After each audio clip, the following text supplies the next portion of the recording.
If you see a man sinning, he has not understood love. Love is a constraining force against sin. Why do you keep yourself faithful to your wife? Is it because you are afraid your wife will kill you? No. Fidelity is a function of love. The power to preserve is captured in love. It's a dimension in God that keeps the purity and the texture of the soul. So Paul said, we does judge. We does judge. The moment a man understands the cross, he comes to a point where he begins to judge himself. If one died for me, the only reasonable thing for me to do is to give my life in exchange for him. And the moment a man begins to live like that, something happens to his soul. His soul is beginning to gain purification. His soul is beginning to gain strength and capacity to stand. Is a life beyond self. There are three things that corrupt men. One is men. Two is the systems of this world. And three is spirits. If you meet the wrong men, they will corrupt you. Because men have the capacity to corrupt. If you are in a system that is evil, it will corrupt you.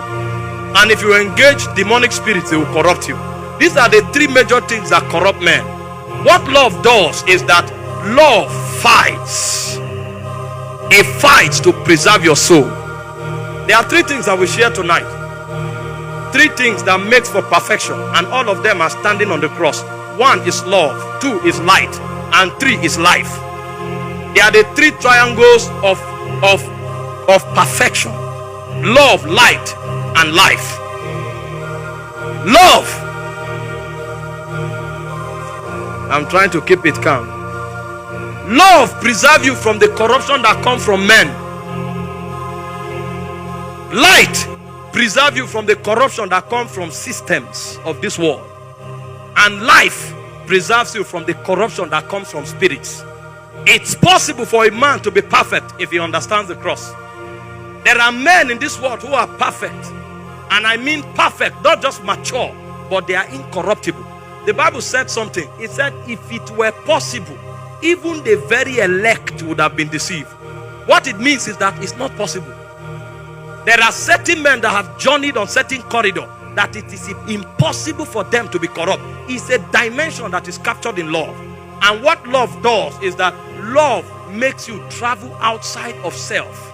Because what the cross reveals to you is that Jesus stepped out of self to die for you.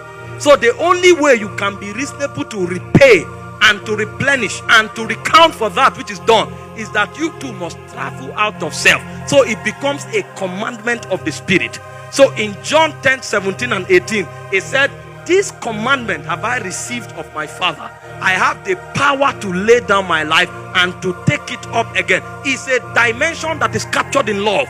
The moment the revelation of the cross downs on a man, the first thing that happens to the man is that he lays down self and he steps out of himself. There are many people here who have never done anything because of God or others. They are still captured within the crucible of self.